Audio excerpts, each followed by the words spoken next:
도덕경 제44장 명여신 44장 내용 공부해 보겠습니다. 이 장의 핵심은 결국은 마지막 문구에 나와 있는 지족불욕 지지불태 족함, 만족함을 알아야 욕됨이 없고 그칠 줄 알아야 위태롭지 않다.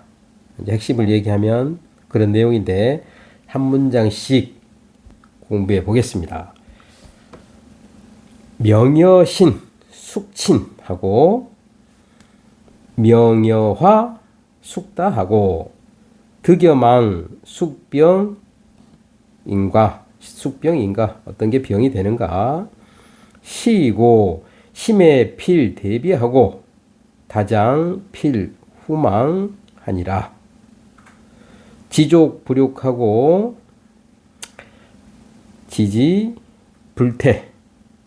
지지불태하여 가히 장구하니라.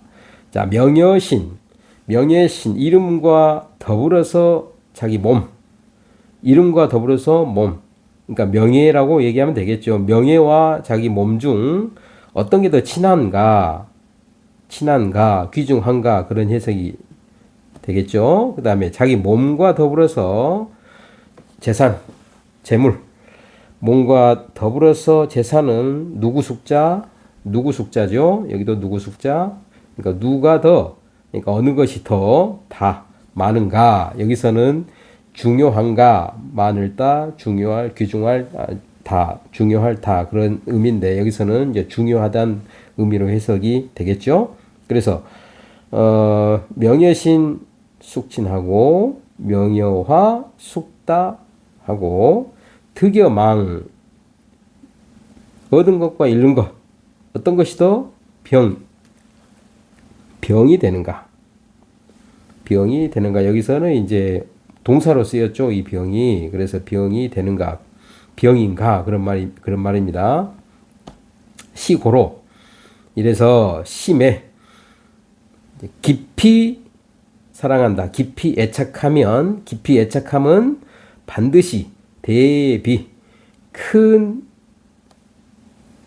비자는 뭐 비용을 뭐 소비하다 뭐 비용이 따른다 그런 말이 되겠죠.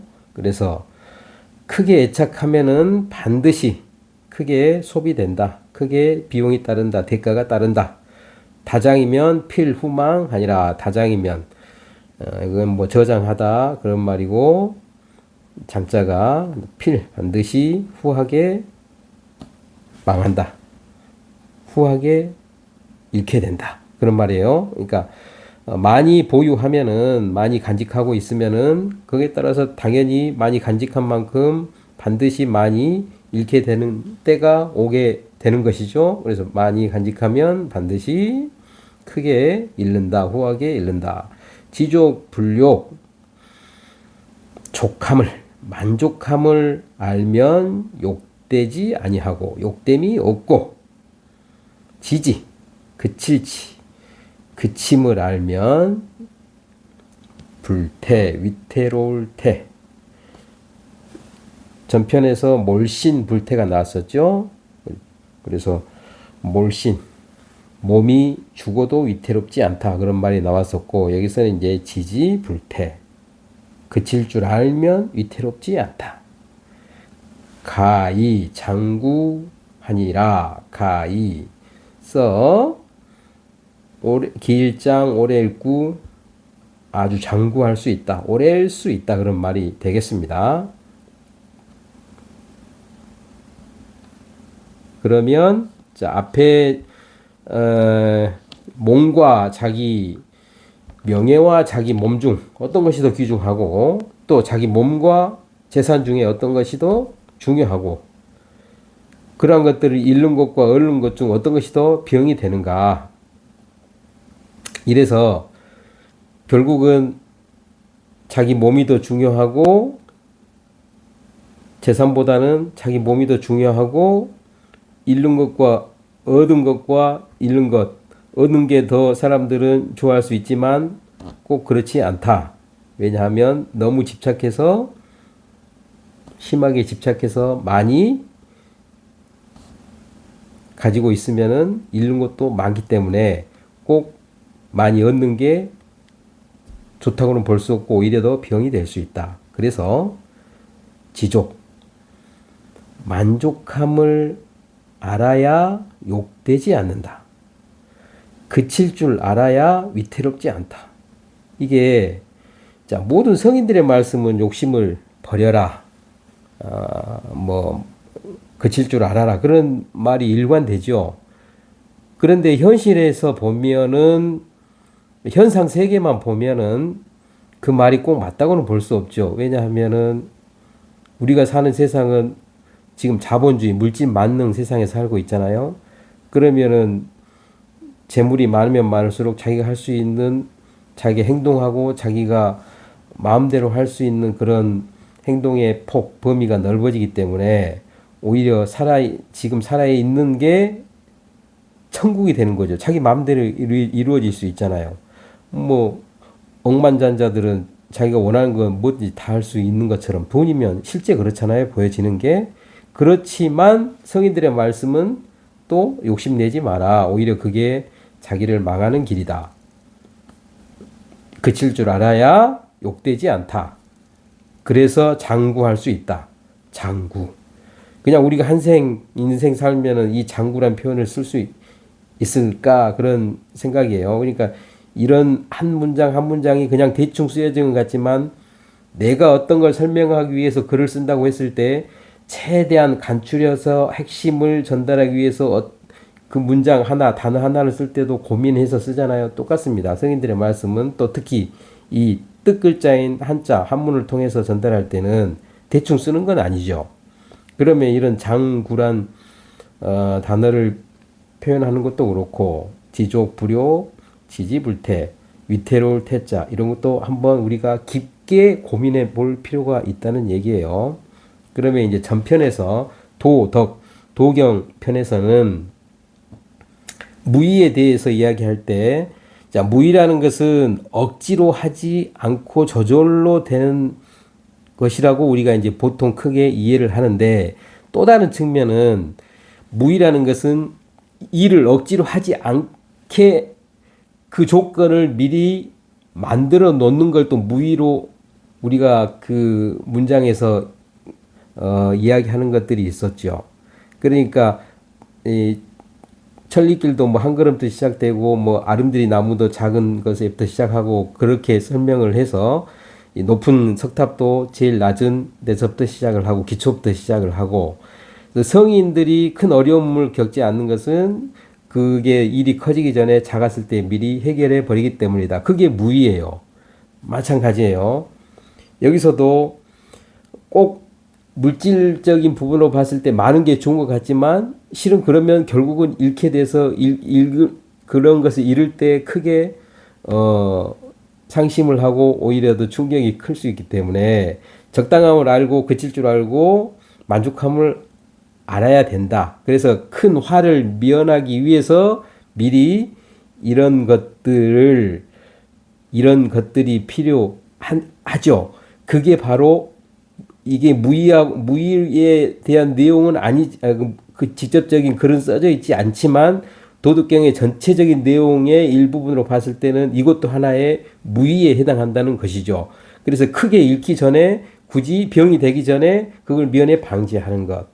그것도 일종의 무의가 되는 거죠. 그러니까 억지로 일을 만들지 않는다는 거예요. 자기한테 도움이 되지 않는 일, 필요하지 않은 일을 만들지 않는 것도 무의라는 얘기죠. 자, 그런 것과 더불어서 또 한번 생각해 볼 일은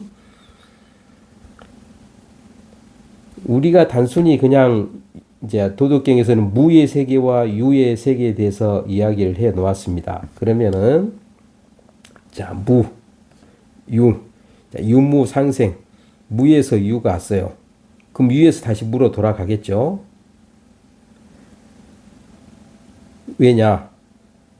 도라는 것은 반자도지, 동입니다. 그래서 도라는 것은 반복되는 게 바로 도의 움직임이다 그랬어요. 그럼 우리의 항시 중요한 것은 내가 왜 이런 공부를 하는가? 왜 성인들의 말씀을 읽고 거기에서 인생의 답을 찾으려 하는가? 삶과 직접적인, 나의 삶과 직접적인 연관이 있기 때문에 거기에서 뭔가를 배우려고 하는 거죠. 어떤 걸? 나에게 더 좋은 방향을, 길을 찾기 위해서 성현들의 말씀을 따르고 배우려고 하는 거죠. 그러면은 이 전장에서 42장에서 도생일, 일생이, 이생삼, 삼생 만물할 때 음과 양과 그 다음에 충기, 비어있는 기운으로서 만물이 생겨났다. 그래서 성인들은 그 자연현상, 도라는 것을 깨달았어요.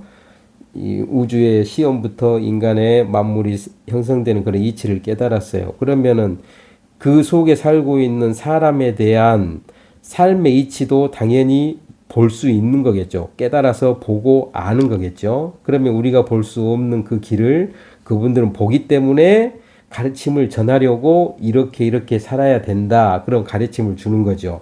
그 가르침 중에 하나가 핵심이 바로 여기에 나와 있는 지족불욕이고 지지불태. 그래야 가히 장구한다. 오래 살 수 있다. 장구라는 것은 끝나버리는 게 아니죠. 오랫동안 유지되는 거죠.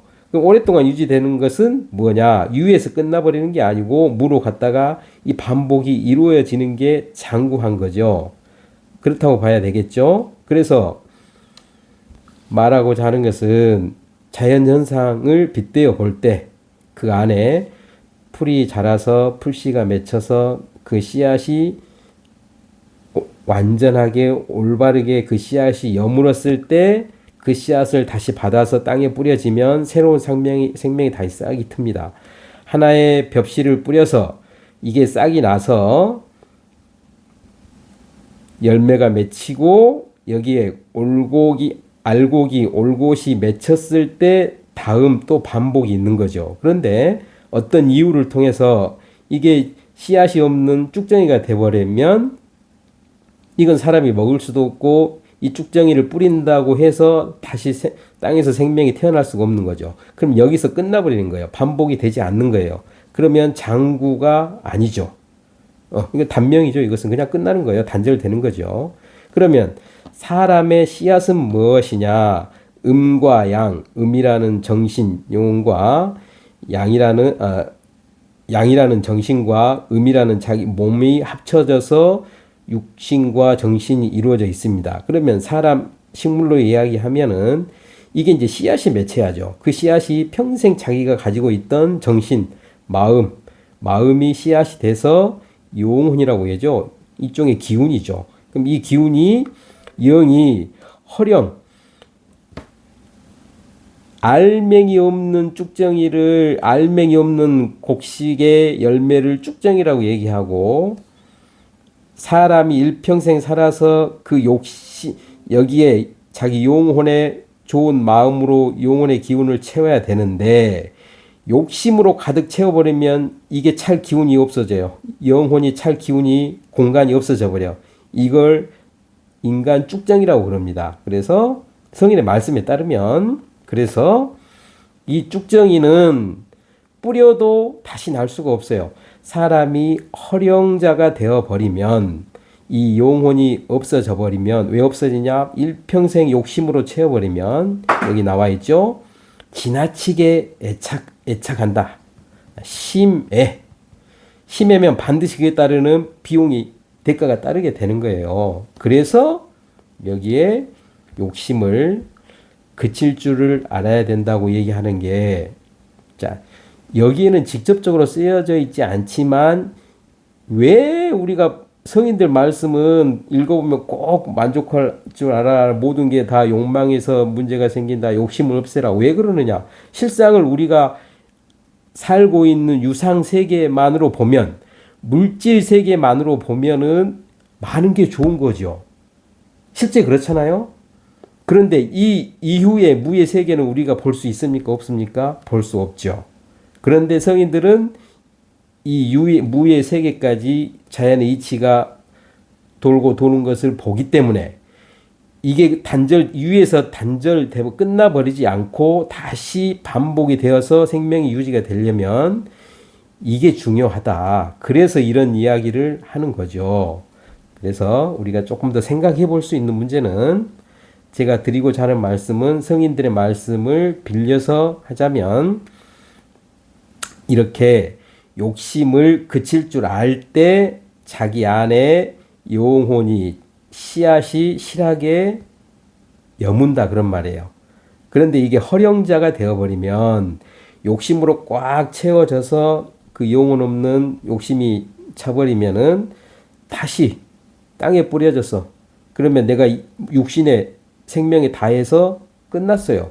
그러면 끝나서 다시 씨가 뿌려져서 인연 따라서 어느 부모님의 육신에 들어가서 다시 나와서 그 영혼을 가지고 새로운 생명이 반복이 돼야 돼 버리는데 자연의 이치로 보면은 알맹이 없는 쭉정이 뿌리면 새로 날 수가 없는 거예요. 그래서 허령자, 욕심으로 가득 채워서 사람이 일생 동안 살면서 허령자가 되어버리면 영혼 없는 사람이 되어버리면 도의 움직임이 반복인데 반자 도지동인데 이 도의 흐름대로 따라가지 못해서 거기서 끝나버리고 다 되어버린다. 그래서 그칠 줄 알고 그래 욕되지 않고 만족해야 욕되지 않고 그칠 줄 알아야 위태롭지 않다.